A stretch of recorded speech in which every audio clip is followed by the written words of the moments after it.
Over in England, and having seen how useful the Jeep was in wartime, the Rover car company designed and built the first Land Rover in a little over 9 months in 1948.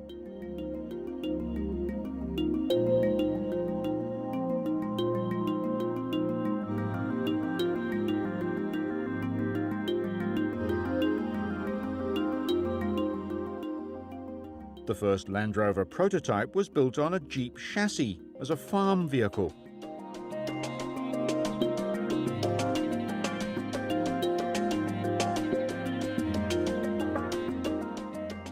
The metal's resistance to corrosion gave the vehicle a reputation for longevity in the toughest conditions.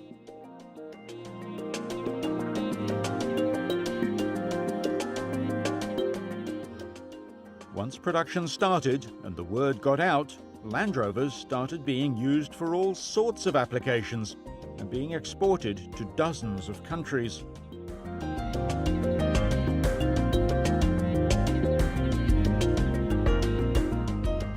At one stage, it was estimated that 3/4 of all Land Rovers ever built were sold outside Britain.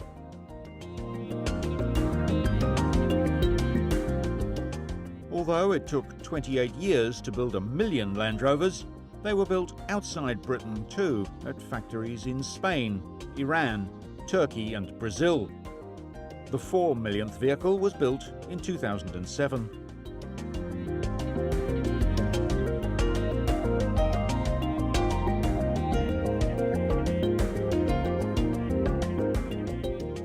Like tractors, some Land Rovers had extra power takeoffs to drive implements like this pneumatic chainsaw or a generator.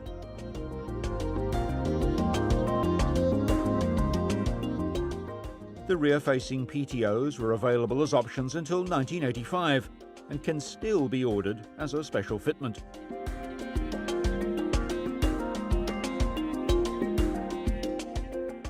The British Army used Land Rovers in many guises for decades, and the elite Special Air Service had unique, secret modifications carried out on their vehicles.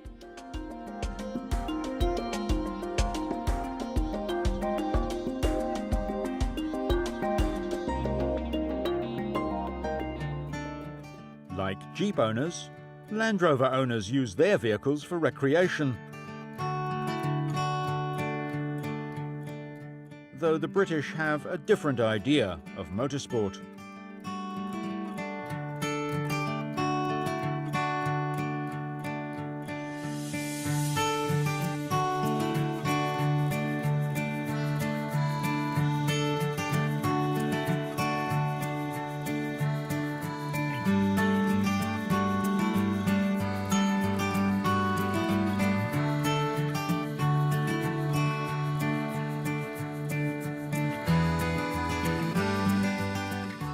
And if there's even less grip to be had than on a muddy English hillside, there were conversions to fit Caterpillar tracks that gave the vehicle more ground clearance and a much bigger footprint, useful on really soft ground like mud and snow.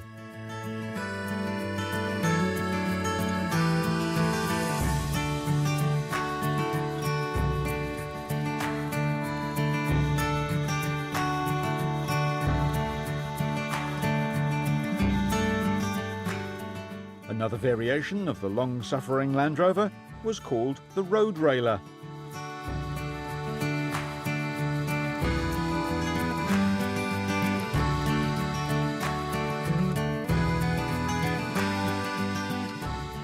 An extra set of wheels could be dropped hydraulically onto standard railway tracks, making the vehicle into a track inspection tool, or a quick way to complete a journey where there's a rail line but no road, such as in dense jungle or some national parks.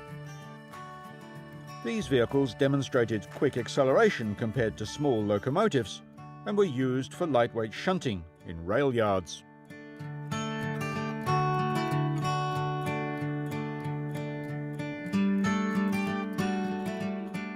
Intended to move personnel and small equipment, the main problem was that the Land Rover was often too small to trip train detection safety circuitry. The idea hasn't gone away though, and there are still a few late-model Land Rovers equipped for a life on the rails.